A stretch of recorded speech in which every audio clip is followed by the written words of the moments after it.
এতদিন কিন্তু আমরা জানতাম মানুষ হচ্ছে বাইরে থাকবে আর পাখি থাকবে খাঁচার ভেতরে, কিন্তু এখন হবে ঠিক তার উল্টোটা। এতক্ষণ ধরে ও ভেতরের দিকে ছিল, লুকিয়ে ছিল, আসছিল না, আর এখন দেখো সামনে এসছে। চিড়িয়াখানাতে আরও একটা ইনফরমেশন তোমাদেরকে আমি দিয়ে রাখছি। এই যে সামনে দেখতে পাচ্ছ এখানে যে গাড়িটা রয়েছে, এই ধরনের গাড়িতে করে কিন্তু চিড়িয়াখানাটা তোমাদেরকে পুরোটাই ঘোরাবে।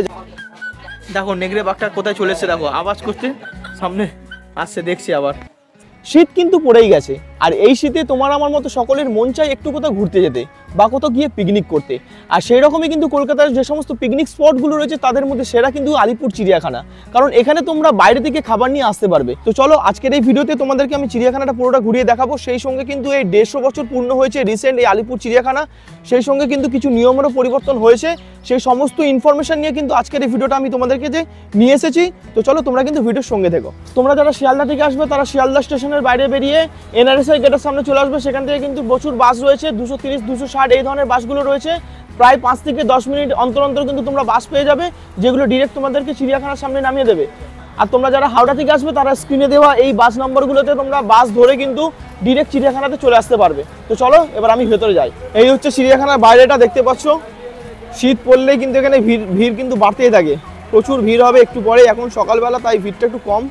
তো বন্ধুরা আমরা এই চিড়িয়াখানাতে ঢুকে গেছি, দেখতে পাচ্ছ টিকিট কেটে এনেছি। আর টিকিট নিলে হচ্ছে 50 টাকা করে।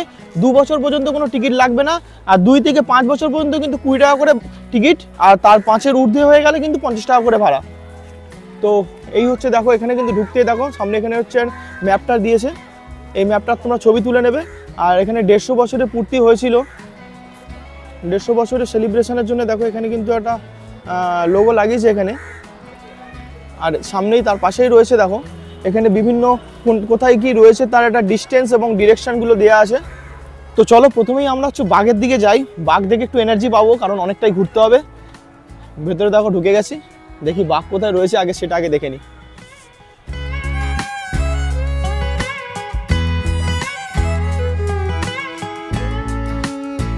তো চলো দেখো প্রথমেই আমরা চলে এলাম টাইগার ডেন, এখানে লেখা রয়েছে ওয়েলকাম টু টাইগার ডেন। দেখি কোনো বাঘের দেখা পাই কিনা।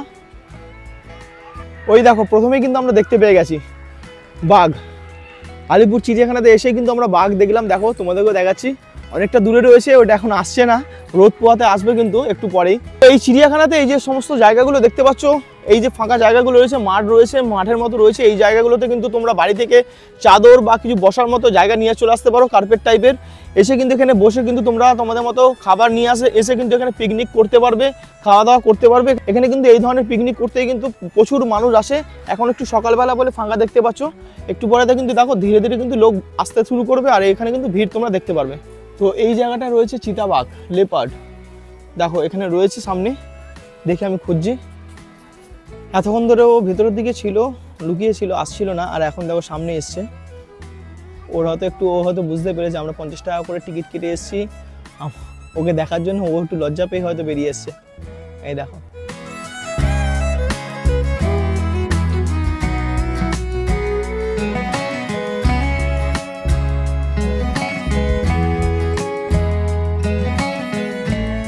তো বন্ধুরা এবার আমরা চলে এলাম কিন্তু হোয়াইট টাইগার দেখার জন্য, প্যান্থেরা টাইগ্রিস। চলো হোয়াইট টাইগার এই সামনে দেখো রয়েছে, শুয়ে রয়েছে। দেখো বাঘটা বিশাল বড় কিন্তু, বেশ বড়। দেখো একটা পা তুলে শুয়ে আছে, দেখো এই দেখো। সাদা বাঘটা হয়তো আমাদের উপর একটু রাগ করেছে, সেই জন্য আমাদের উল্টো দিকে কিন্তু পাশ ফেলে শুয়ে আছে, আমাদের দিকে মুখটা দেখালোই না অনেকক্ষণ ধরে ওয়েট করার পরেও। তো চলো এরপর দেখো আরও অনেকগুলো বাঘ রয়েছে, বেশ বড় বড় বাঘ রয়েছে। আমরা এখন বাঘের খাঁচাতে চলে এসেছি। বাঘ তো তোমরা দেখলে, এবার তোমরা চলো এবার হচ্ছে সিংহ দেখে নাও। এর ভেতরে কিন্তু সিংহ রয়েছে, আমি দেখতে পাচ্ছি, দেখো সিংহ রয়েছে।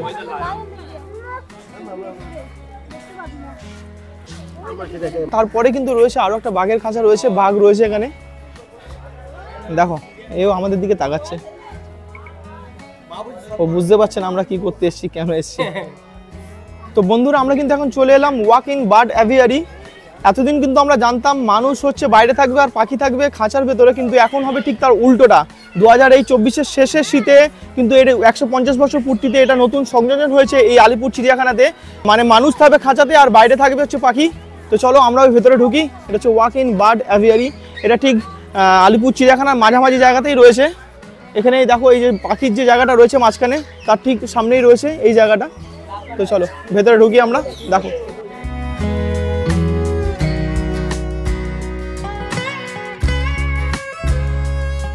তো বন্ধুরা আমরা কিন্তু এখন এই রয়েছি, দেখো খাঁচার ভেতরে রয়েছি, কিন্তু আমরা টানেলের মধ্যে রয়েছি। আর বাইরে হচ্ছে পাখি রয়েছে আমাদের, মানুষজন এখানে হাঁটছে, দেখো নিউজ রিপোর্টাররা রিপোর্টিংও করছে। যেহেতু এটা প্রথম স্টার্ট হয়েছে 150 বছর পূর্তিতে, এটা হচ্ছে প্রথম স্টার্ট হয়েছে। দেখো নতুন সংযোজন, কি কি পাখি রয়েছে এখানে দেখছি, তোমাদের দেখাচ্ছি, চলো।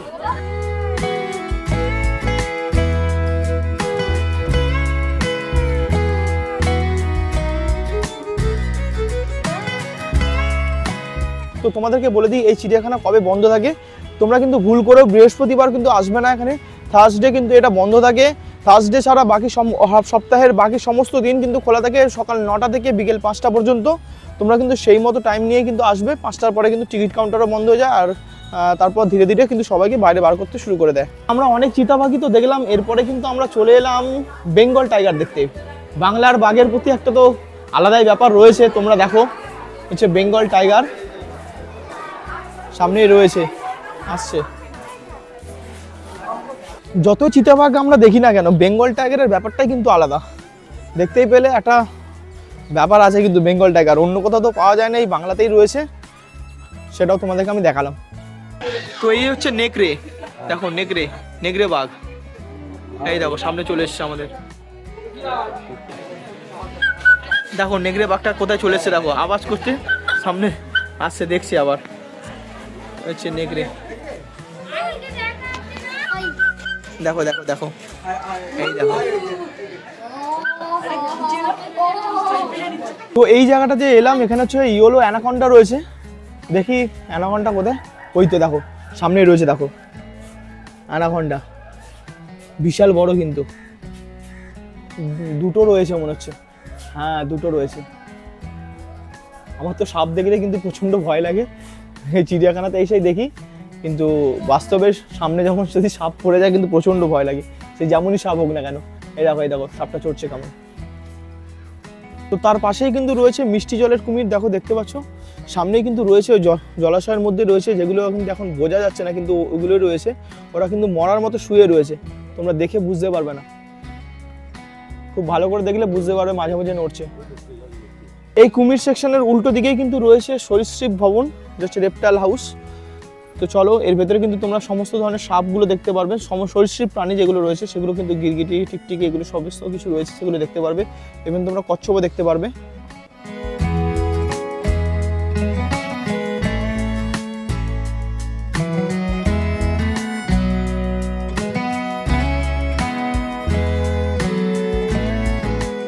তো এখানে কিন্তু অনেক ধরনের সরীসৃপ প্রাণী রয়েছে, তোমরা এখানে দেখে আসলে কিন্তু দেখবে সবগুলো। আমি আর ভিডিওতে সমস্ত কিছু দেখাচ্ছি না, তাহলে ভিডিওটা আরও অনেক বড় হয়ে যাবে। তো চলো এরপরে কি আছে আমরা দেখি। তো বন্ধুরা এরপরে দেখো আমরা কিন্তু চলে এলাম হরিণের কাছে। দেখো এখানে কত হরিণ, দেখো সামনে চলে এসছে,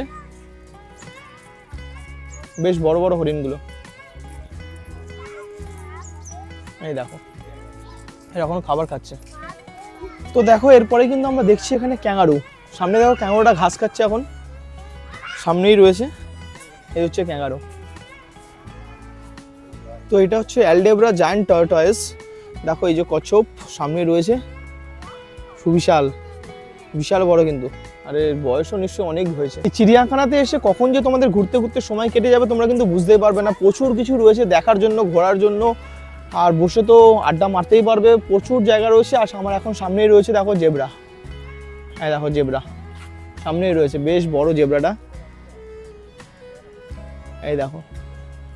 আর এটা হচ্ছে জেব্রার থাকার জায়গা, এই জায়গাটা, আর হচ্ছে জেব্রা। তো বন্ধুরা আমি এখানে এসে কিন্তু একটা অদ্ভুত জিনিস দেখলাম, সেটা তোমাদেরকে দেখাচ্ছি, হচ্ছে মাউস ডিয়ার। এটা হরিণ কিন্তু কিছুটা মাউসের মতো, মানে ইঁদুরের মতো কিছুটা দেখতে, ছোট, তোমরা দেখতেই পাচ্ছ। এই ধরনের জিনিস কিন্তু এর আগে আমি দেখিনি বা শুনিও নি কিন্তু। তো মাউস ডিয়ার ব্যাপারটা বুঝতেই পারছো, ইঁদুরের মতো দেখতে বা ইঁদুরের মতো কিছু বৈশিষ্ট্য রয়েছে ওদের, তো সেই ধরনের হরিণ। তো এই আলিপুর চিড়িয়াখানাতে নর্মালি ভিডিওগ্রাফি করতে কিন্তু 250 টাকা করে চার্জ করে, হয়তো যারা হচ্ছে প্রি ওয়েডিং ফটোশ্যুট করতে এখানে আসে কিনা জানি না। এই ধরনের মানে বড় ডিএসএলআর বা এই ধরনের ক্যামেরা নিয়ে যারা ভিডিওগ্রাফি করে তাদের জন্য কিন্তু মোটামুটিও হতে পারে 250 টাকা করে চার্জ রয়েছে, যেটা আমি দেখলাম। আর এই ধরনের আমার মতো ধরো অ্যাকশন ক্যামেরা বা ক্যামেরা নিয়ে ফোন নিয়ে যারা ভিডিও করছে তাদের কিন্তু কোনো ধরনের চার্জ লাগে না, আমরা নর্মালি করতে পারি, কিছু বলে না। আর এখানে দেখো সামনেই রয়েছে হাঁস। চিড়িয়াখানাতে আরও একটা ইনফরমেশন তোমাদেরকে আমি দিয়ে রাখছি, এই যে সামনে দেখতে পাচ্ছ এখানে যে গাড়িটা রয়েছে, এই ধরনের গাড়িতে করে কিন্তু চিড়িয়াখানাটা তোমাদেরকে পুরোটাই ঘোরাবে। যারা হচ্ছে বয়স্ক মানুষ রয়েছে তারা এই ধরনের গাড়িতে করে কিন্তু পুরো চিড়িয়াখানা ঘুরতে পারবে, তাদের কিন্তু কোনো অসুবিধা হবে না। কেবলমাত্র 100 টাকা করে পার হেড এরা নেবে, তাতে কিন্তু তোমরা এই গাড়িতে করে ঘুরতে পারবে। এই আলিপুর জুতে এসে তোমরা কিন্তু সমস্ত ধরনের প্রাণী দেখতে পাবে। আর আমি কিন্তু এখন চলে এসেছি, সামনেই দেখো রয়েছে গন্ডার, গন্ডারের সামনে চলে এসেছি, দেখো দূরে রয়েছে, ওখানে শুয়ে রয়েছে চুপচাপ। তো এই হচ্ছে ফিশিং ক্যাট, দেখতে পাচ্ছ বিড়ালগুলো দেখেছো কীরকম, এটা হচ্ছে মাছ ধরতে পারে, সেই জন্য হচ্ছে ফিশিং ক্যাট। আর দেখো কেমন গোল গোল করে ঘুরছে। আলিপুর চিড়িয়াখানাতে তোমরা তো বাইরে থেকে খাবার আনতে পারবে, বাড়ি থেকেও খাবার বানিয়ে আনতে পারো। এছাড়াও কিন্তু এর ভেতরেও কিছু দোকান রয়েছে, সামনেই রয়েছে দেখো কিছু দোকান রয়েছে, এই সমস্ত দোকানগুলো থেকে তোমরা খাবার কিনেও খেতে পারবে, স্ন্যাক্স আইটেম পেয়ে যাবে, আইসক্রিম পেয়ে যাবে, এই সমস্ত কিছু পেয়ে যাবে মোটামুটি। দামটা হয়তো একটু বেশি বাইরের থেকে, তো তোমরা তোমাদের মতো করে কিন্তু খাবার এনো বা কিনে খেও। এখানে ছোটো ছোটো দেখো অনেকগুলি কচ্ছপ রয়েছে, কচ্ছপের বাচ্চা রয়েছে দেখো, এখানে বহু কচ্ছপ রয়েছে অনেকগুলো। এইখানে দেখতে পাচ্ছ আরও কিন্তু কিছু খাঁচা তৈরি হচ্ছে, কিন্তু নতুন কিছু খাঁচা তৈরি করছে, এগুলো দেখে তো মনে হচ্ছে পাখির খাঁচা। তো এখানে হয়তো আরও নতুন কিছু পাখি আনবে, তো তোমরা সেগুলো দেখতে পারবে। আর আগে আরও যে সমস্ত পাখিগুলো রয়েছে সে সমস্ত পাখির খাঁচাটা রয়েছে। তো চলো, এবার তো অনেক কিছু তোমাদেরকে দেখালাম, এবার তোমাদেরকে পাখি কিছু দেখায়। তো দেখো এখানে এই খাঁচাতে রয়েছে কিন্তু এমু পাখি রয়েছে, অনেকগুলোই রয়েছে এমু পাখি, তোমরা আশা করি বুঝতেই পারছো, খাঁচার ভেতরে রয়েছে, ওই দিকটাতে রয়েছে। তোমাদেরকে আমি একটু জুম করেও দেখাচ্ছি, দেখো এরপরেই দেখো রয়েছে ঈগল, বেশ বড় কিন্তু ঈগলটা, দেখো। তো এই চিড়িয়াখানাতে এত পাখি রয়েছে, আমি যদি তোমাদেরকে সমস্ত পাখি কিন্তু দেখাতে যাই তাহলে পুরো একটা গোটা এপিসোড হয়ে যাবে এই শুধুই পাখি নিয়ে। তো আমি সমস্ত পাখি তোমাদেরকে এখন এইভাবে দেখাচ্ছি না, আমি তোমাদেরকে ওভারঅল একটা সিনেম্যাটিক দিয়ে দিচ্ছি, যে সমস্ত পাখি রয়েছে দেখতে পাবে।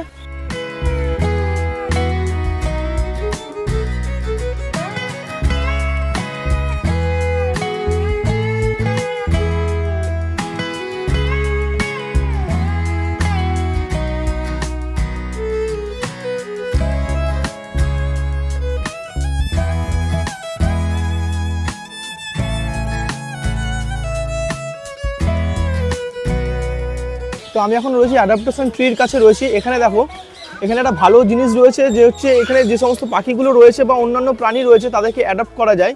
এখানে ইনি হচ্ছে অ্যাডাপ্ট করেছেন, দেখুন এই যে টিয়া পাখি, এই টিয়া পাখি ইনি অ্যাডাপ্ট করেছেন। তো এখানে যারা যে সমস্ত পাখিকে বা অন্যান্য প্রাণীদেরকে অ্যাডাপ্ট করেছে তাদের কিন্তু ডিটেলসে এরকম অ্যাডাপ্টেশন ট্রির মধ্যে কিন্তু লাগানো রয়েছে, তোমরাও কিন্তু অ্যাডাপ্ট করতে পারো। তোমাদের যদি ইচ্ছে হয় কোনো প্রাণীকে তোমরা অ্যাডাপ্ট করবে চিড়িয়াখানাতে, তো তোমরা এসে কিন্তু এখানে কন্ট্যাক্ট করতে পারো। সেক্ষেত্রে এদের এই সমস্ত পশু পাখির সমস্ত ভরণ পোষণ মানে খাওয়া দাওয়া বা মেনটেন্যান্সের জন্য যে সমস্ত টাকা লাগে সেগুলো হচ্ছে তোমাদেরকে দিতে হবে। আর এর বিনিময়ে তোমরা হচ্ছে বলতে পারবে যে তোমরা পাখি পুষছো বা বাঘ পুষছো, তোমরা হতেই পারে কোনো বাঘকে অ্যাডাপ্ট করছো, তো বাঘ পুষছো বলতে পারো, বন্ধুদেরকেও শোনাতে পারো, খুবই ভালো লাগবে তোমাদের হয়তো। তো এই হচ্ছে ব্যাপার, তোমাদের যদি ক্ষমতা থাকে তোমরা অবশ্যই অ্যাডাপ্ট করো। তো তোমরা যারা বার্ড লাভার রয়েছে তারা কিন্তু অবশ্যই এই আলিপুর চিড়িয়াখানাতে আসো, তোমাদের কিন্তু ঘুরে যেও, খুবই ভালো লাগবে। অনেক ধরনের পাখি এখানে রয়েছে, তোমাদের কিন্তু সময়টা খুবই ভালো কাটবে।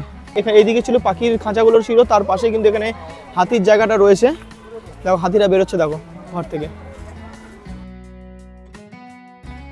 তো এবার আমরা দেখবো হচ্ছে জলহস্তি। জলহস্তির পুরো শরীরটা তো আমরা নর্মালি দেখতে পাই না, ওরা বেশিরভাগটা জলেই থাকে, আর কিছুটা পিঠটা শুধু দেখা যায়, দেখতে পাচ্ছ দেখো পিঠটা দেখা যাচ্ছে এখানে, জলহস্তি।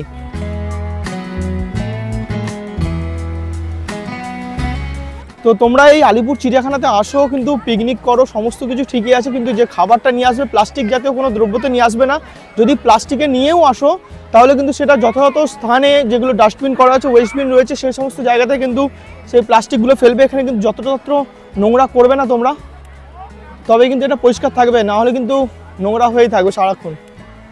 দেখো আমি যখন সকালে এসেছিলাম তখন কিন্তু অনেকটা ফাঁকা ছিল, আর এখন কিন্তু দেখো অনেকেই কিন্তু এখানে বসে গেছে, বিভিন্ন জায়গায় বসেছে এবং পিকনিক করছে, খাবার দাবার খাচ্ছে। এই হচ্ছে আলিপুর চিড়িয়াখানা। তো বন্ধুরা, এই ছিল আজকের আলিপুর চিড়িয়াখানার ভিডিও। তোমাদেরকে কিন্তু সব কিছু ঘুরিয়ে দেখালাম, যা নতুন কিছু সংযোজন হয়েছে সেগুলোও দেখালাম। এবং যা যা ইনফরমেশন তোমাদের প্রয়োজন হবে এখানে ঘুরতে আসার জন্য সেই সমস্ত ইনফরমেশনও কিন্তু তোমাদের কাছে আমি দিয়ে দিয়েছি। এই ভিডিওটা তোমাদের কেমন লেগেছে তোমরা অবশ্যই কমেন্ট করে জানাও, আর যদি ভালো লেগে থাকে ভিডিওতে একটা লাইক করে দিও, আর চ্যানেলে প্রথমবার হলে চ্যানেলটাকে সাবস্ক্রাইব করতে অবশ্যই ভুলো না। তো দেখা হচ্ছে পরবর্তী কোনো ট্রাভেল ব্লগের ভিডিওতে। আজকে ভিডিওটা আমি এখানেই শেষ করছি। See you.